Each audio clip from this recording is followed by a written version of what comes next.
Hey guys, excited about a great week here, and one thing that is great about being at Ohio State is you get a chance to be around the best fans in the land, and I know that this week is going to be a huge opportunity for us to show a nation, what the best damn fans in the land look like, and so I've talked about it on the radio show, and this is going to be that type of game where we got to be loud on third down every time they have the ball, and certainly the atmosphere is going to be tremendous. So. Looking forward to this week of prep and challenging our guys this week to have the best week of preparation they've had all season, and then get after it on Saturday. All right, great. Thanks, Coach. We'll open the floor up for questions. Dave Biddle, 24/7 Sports. Ryan, when you guys win the toss, are you ever tempted to take the ball first? Let's take weather out of it. Weather's neutral. Are you ever tempted to take the ball first and get some momentum? Yeah. Most coaches decide to kick off that. Yeah. Are you ever tempted to take the ball first? Yeah. And, we try to make that decision based on the game and what's going on, but we just decided to defer last week, which allows you an opportunity to get the ball in the second half and do some good work in the middle eight. So, you think about those things going in, but we decided to defer last week. And, it's fine when you get a 3 and out. It's not fine when, you're not getting them off the field on third down, and they're kind of controlling the first quarter, so it kind of led to a slow start. But it really wasn't so much the decision as it was the execution. At tight end, how do you feel about your tight end room overall, and how close is Will to coming back? Perhaps? Yeah, he's gonna get out there and practice this week. We'll see how he does, and we're hoping to have him available for Saturday. And the tight end room is growing, and we're getting more and more guys out there, which is good for our team. Over to the right, Adam King, WBNS. Kind of a sidebar, but did you see the play on Jeremiah there in the Northwestern game, and did you guys turn that into the Big Ten? Yeah, we did. Well, we turned it in, and I think we're waiting to hear back. Is he doing okay? Yeah. Yep. Good to go. And then you guys the playoff starts early, almost for you. Everything is championship from here on out. How do you mentally prepare for that, knowing it could be, you hope, 6 straight games of tough competition? Yeah, you can't look at it that way. We're going to approach every game the same way. And, it's going to come down to, our leaders leading the way and, using the experience that they've had late in the season, the last few years. And I think that's one of the things about this team is that these guys have been through, multiple seasons together. And so, it's easy to lose focus, when you're young on, what's going on, across the country, or what's going on in the future, what's going on in the past. The most important thing is focusing on what's going on right now. And we got a top 5 matchup right here at home, and we got everything on the line. Opportunity to go to Indy, reach our goals. So we'll talk about that in the team meeting today. But I know our guys are focused. Started on Sunday night, had a great Sunday. Those guys, we're getting some extra work in here on film yesterday, and so we have a great week of practice though. Jeremy Birmingham, the podcast. Ryan, I know last week there was a lot of discussion about the noon games and how they've been perceived around the Big Ten or around Ohio State, but from a recruiting specific standpoint, is there any frustration that it's preventing you guys from maybe getting full accounting of what you want to do as a recruiting operation, or what it's costing you from guys visiting, et cetera? Well, the great news is there's going to be a great environment on Saturday, and for our recruits to be able to come in and see that is a huge advantage for us in recruiting, just to see the rewards of the work that you put in and the fan support and what game day atmosphere is like. And where, for those who are done with their high school year, it's a lot easier for them to come in for a noon game. For those who are a little bit further away, who are still in the playoffs, it's a little bit more difficult for them to get here. So, we manage it the best we can, and we get great coverage on TV. These guys can watch it on TV, who are a little bit further away. So, I think we'll have a great crowd here. I think we got a bunch of recruits coming in. So, we'll manage it. We don't have anything to do with the times of the games. We just make it work, and those who will be here will really enjoy it. In the world that we're in now, how much harder is evaluation of assistants when it comes to recruiting? Because there are times when things happen that may be outside of their control. Yeah. How are you judging that, or is there a way that it's affected how you evaluate that? Well, I think at the end of the day, as an assistant coach nowadays, you have to make sure you have a room that has depth and that has production. Now, what does that look like? Well, it used to be, like you said, how many guys did you bring in the recruiting class? Now that's a little bit different. One, did you retain the guys that you recruited or were in the program the year before? Two, did you have to look into the portal to upgrade your room? How did you create depth with the resources that you provided? And that may be you can't just sign all first rounders. Like in the NFL draft, you have a first round draft pick, you have a second round draft pick, you have a third round draft pick. Well, it's the same way in recruiting now. You have to build a room accordingly, and that's the job of the assistant coaches to do that, and the position coach to make sure he's got depth. And you want to bring in guys that you can develop, because that's a big part of our culture. But sometimes you got to fill in holes, and that's each guy's job. So while it was a little bit easier to identify probably a few years ago when you were just looking at who they brought in the high school class, I think it's changing a little bit that way. Spencer Holbrook, let him enroll. Brian, the last time you guys faced a passing offense like this Indiana one, you guys had some struggles against Oregon. But how confident are you that you guys are have made the proper corrections, that you're ready for a challenge like this? Yeah, I think our guys have done a great job of identifying the things that early in the season we need to do a better job at. And so this will be a great challenge for them and a great test to see where we're at. I think our guys are excited to play in this game. It's a very good challenge. They have a very good team. They have good talent at the receiver position, and so I know our guys are excited for the challenge. And I think you've seen improvement in different areas, but again, this will be a great test for them. Cameron T. Robinson, The Athletic. Brian, I think that touchdown Northwestern scored was just the second touchdown you guys have given up since the Oregon game. I know Jim, after losses or even after kind of big games, always says he has to be better as a teacher for the guys. In your time with him, what have you seen, or how can you explain who Jim is as a teacher, so that when you get into games like Northwestern or even Purdue, you have to experiment with Jack, guys are prepared no matter what? Yeah, I think we all have ownership of what goes on, and that's all of our job to take accountability. I think when it goes the other way, you start to point fingers, then that's not very good for the culture of the team. But we all have to do that, and we have to be honest with ourselves. And even after wins like we've had the last couple of weeks, the issues are still there. We say it all the time, and being honest with each other, like, is that championship level play? And if so, enhance it. If not, you got to get it fixed. And a big part of that is teaching, like we're talking about. I mean, that's what we are as coaches. We're teachers, and the test is really the game on Saturday. And do you grade out a champion or not a grade out a champion? If you didn't grade out a champion, you got to figure out what happened, what went wrong. Where along the line did your teaching go wrong? Was it what you asked them to do? Was it the way that you trained them? And so I think that's all coaches look at it that way. But when you're a coordinator and you're putting it all together, you're ultimately responsible.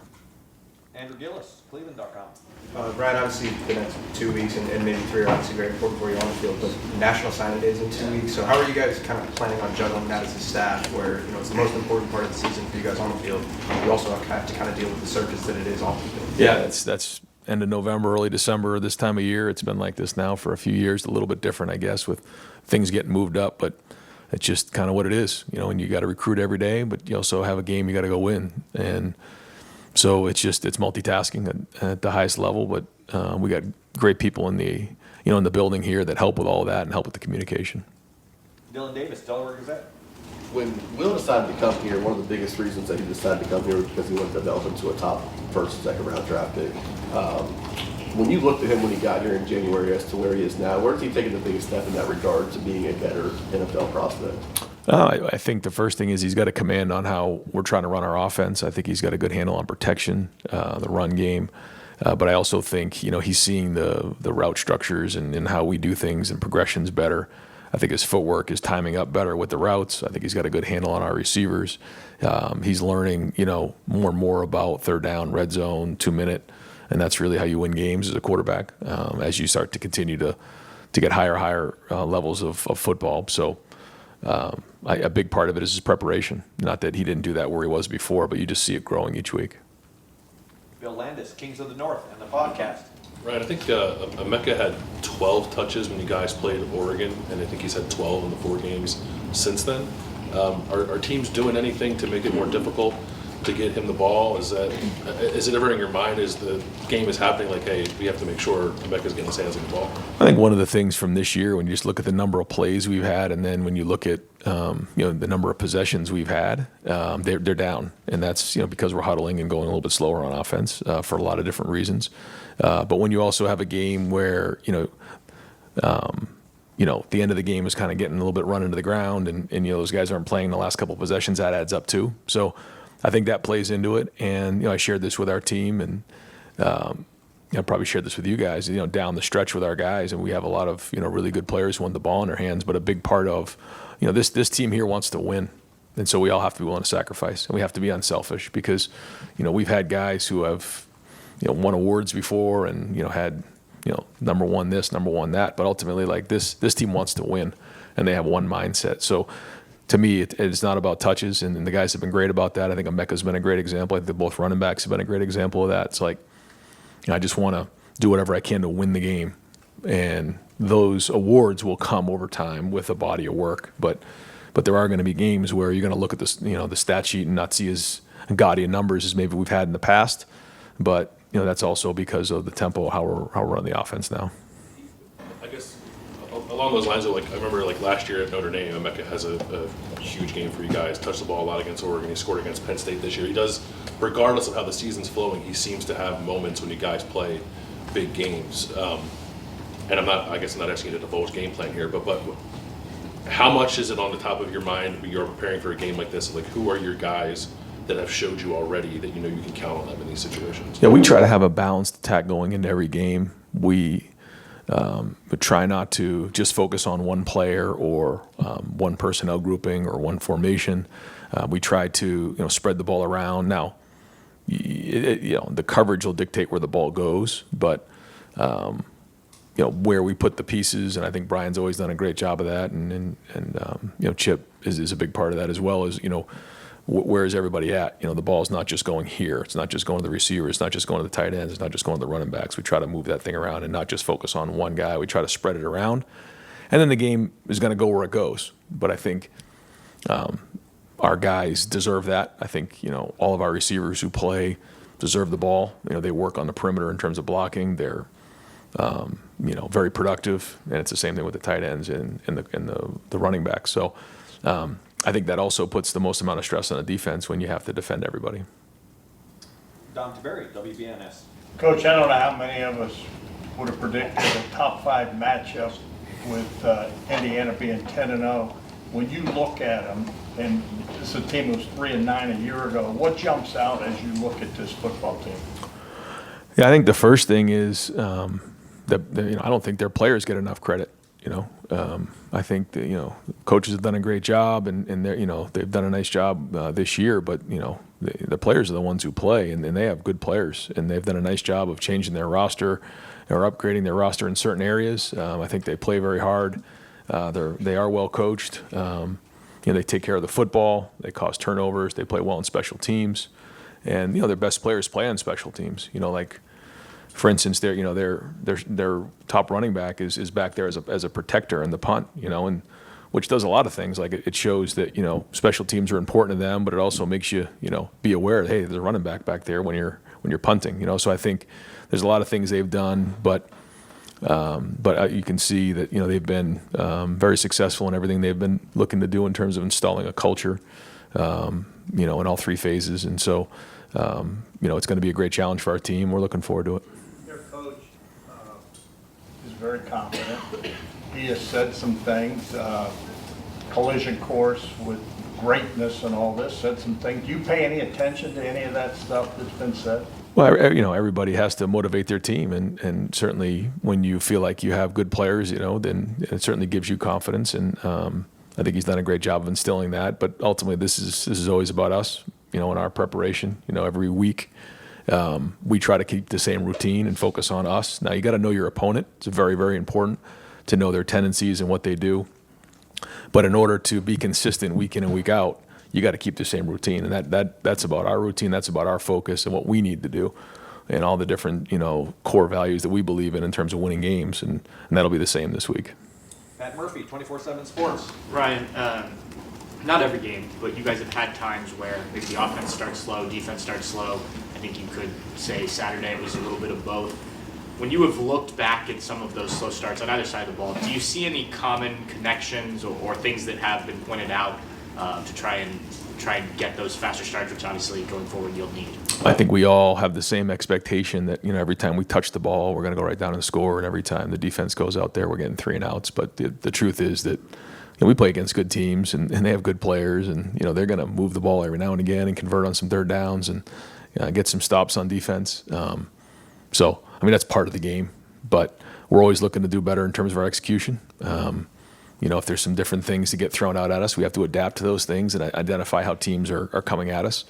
But I see us, right from the jump playing hard. I see us playing physical. I see us playing with an edge, and that's got to continue this week. That's got to carry over into these big games at the end of November. But I think you're used to probably seeing more, like in the past years, again, more possessions. You're just not seeing that. So sometimes those quarters drag on a little bit, or maybe seem to go fast. I don't know how you look at it, but you look at the end of the first quarter and there's only been a couple possessions. You're like, wow, that was a fast quarter. Well, we got to get off the field on third down on defense. But when you get to stop there on the fumble, you're doing your job.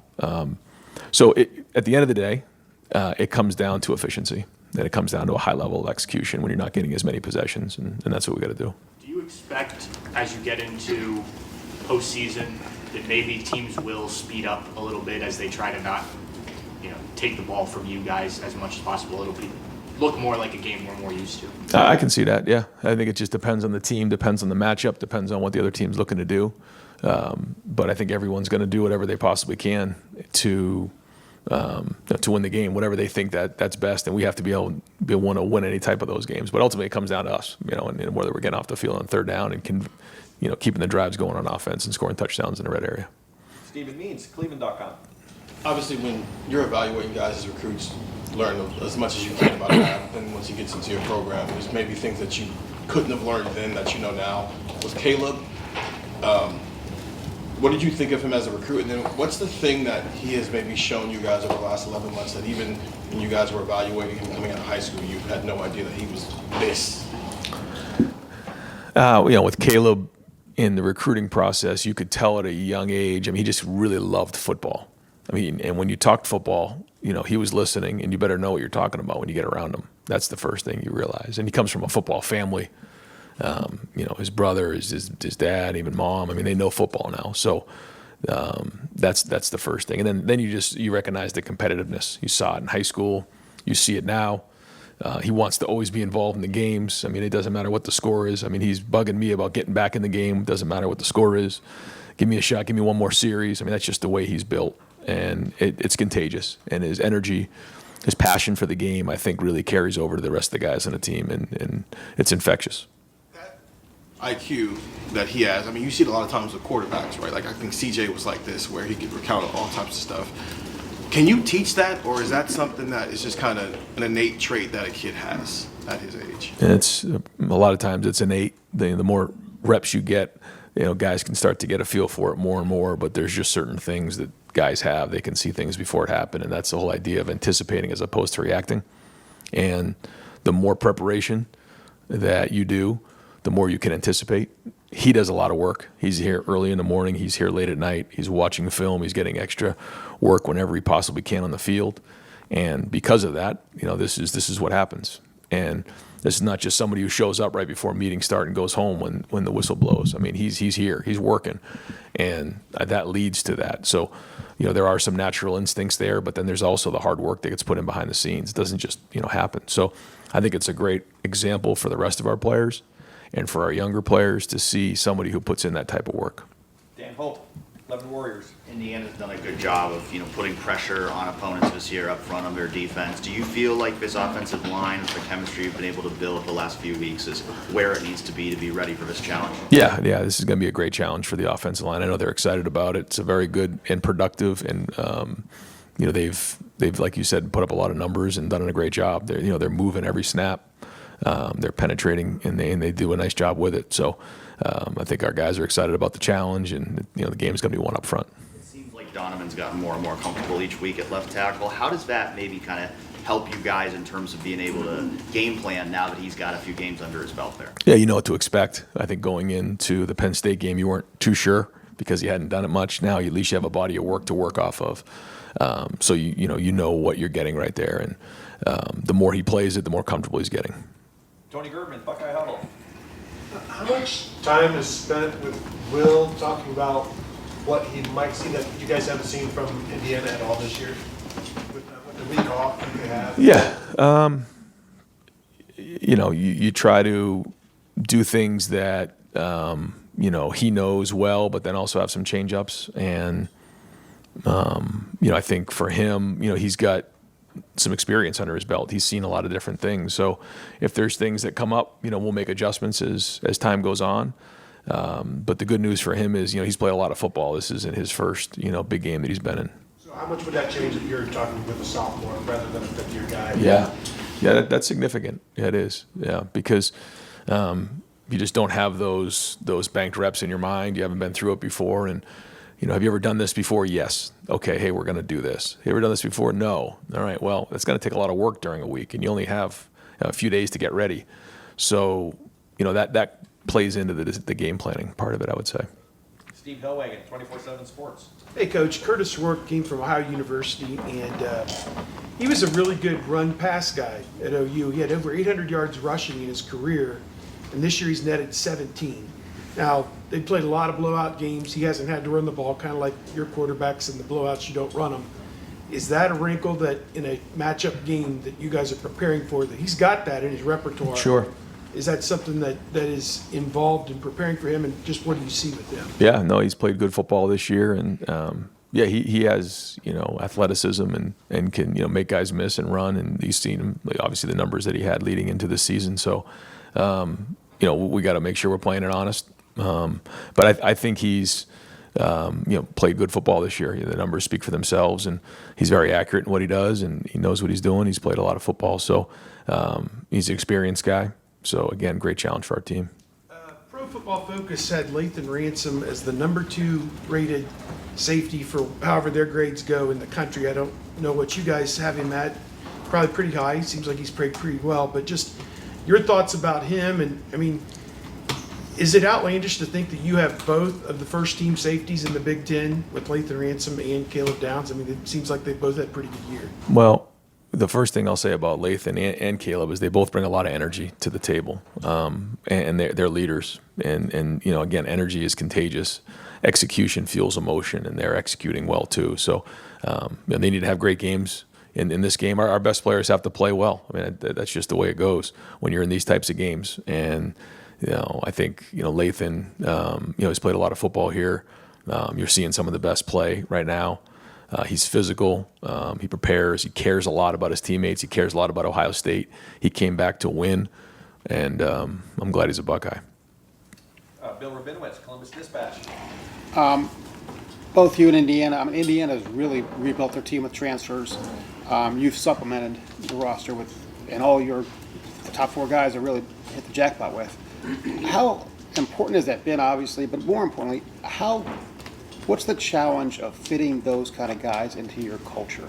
Because that's probably the key, right? Yeah, I think what's unique about this situation is that, Coach Ignetti came over from James Madison and brought a core with him. So there was already a group of guys that knew the culture, and then he, integrated it with those guys, had some success early, and then it's just kind of grown from there. And I think that's a winning recipe, I think when you come in, without having guys who know, your culture, that's a little bit of a different approach.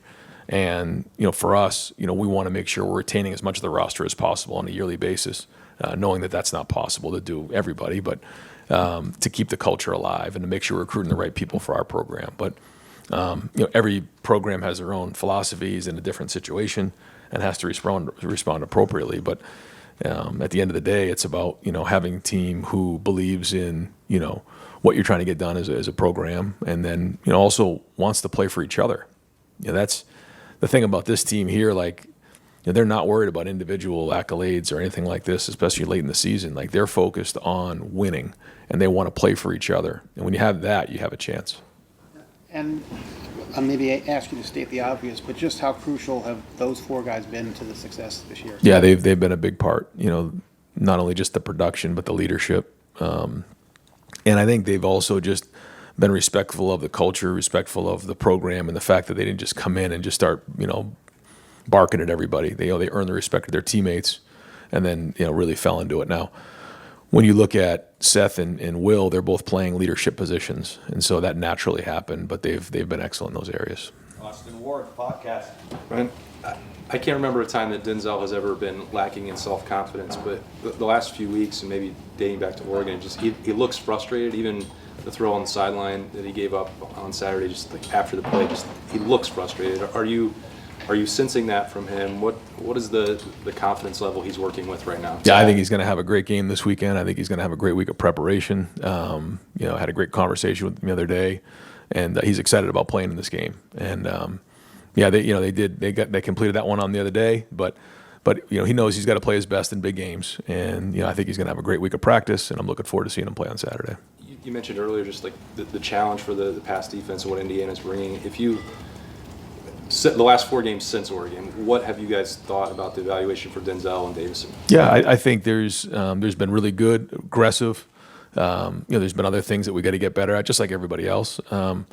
But we know we're going to get challenged out there. I mean, that's just the way it is. Especially now and in this game, they're going to challenge us on the perimeter. That's just the way it works. So, our guys got to learn from things that have gone on in the past and make those adjustments. And I know Tim and Matt and all those guys are working hard in the back end to make sure that we're giving them the best chance to do that. But the bottom line is, this coaching staff and all of us believe in those guys. We love their competitiveness. We love who they are.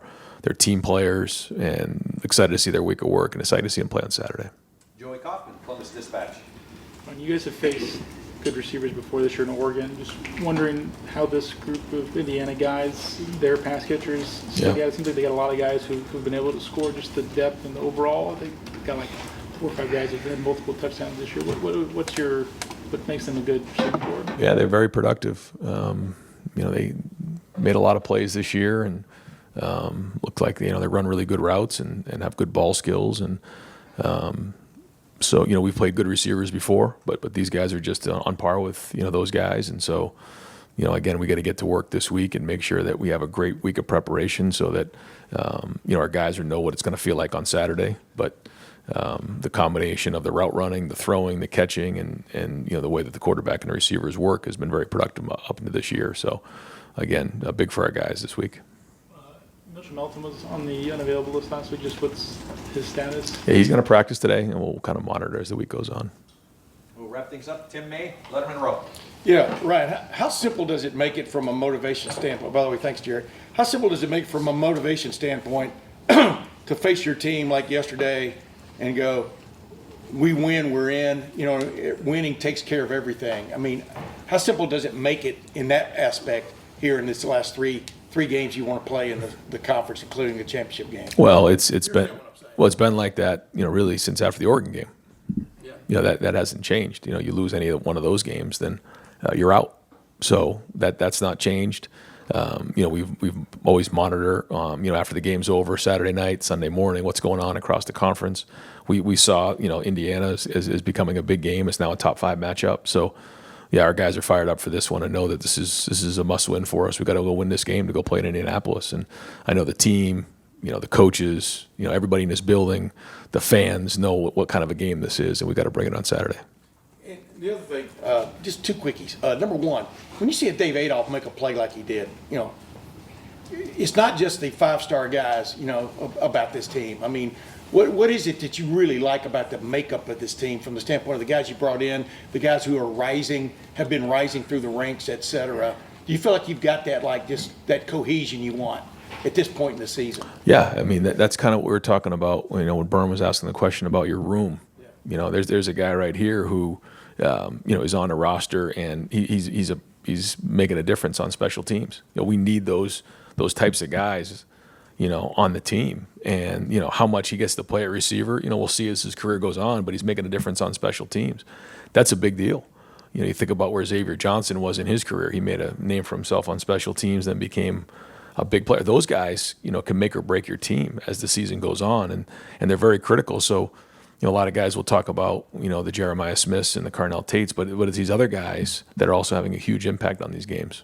And let's think, do you feel like you have, for want of another term, 3 primary receivers right now, like a lot of people thought you might have in this season, meaning Carnell, Jeremiah, and Emeka? And how does that, I don't know, enhance your game planning, so to speak, to know that they've got to prepare for 3 guys? Because, you grew up, you had a primary receiver, I'm sure, at New Hampshire. Oh, You understand what I'm saying? But, yeah, we didn't they've have all these 3, I can tell you that. contributed. Yeah. Yeah, we didn't have these 3. Yeah, I mean, it makes a big difference when it's very difficult to just double or say we're going to take this guy away when you have other guys on the other side of the ball who can do what they can do. So and then again you have your tight ends, and I thought the throw and catch to G. Scott in the game, he was lined up on a Mike linebacker there, or I think it was the Will linebacker. They were doubling outside on Carnell. And so, you're one-on-one with the linebacker going down the middle of the field. And so the throw and catch there was excellent. But that's what we're talking about, the matchup there. Or when you look at the Purdue game, they had a linebacker matched up on Travion because, the safety took away Emeka. So, all those things are important when you're trying to attack a defense. Yeah. Great. Coach, thank you very much.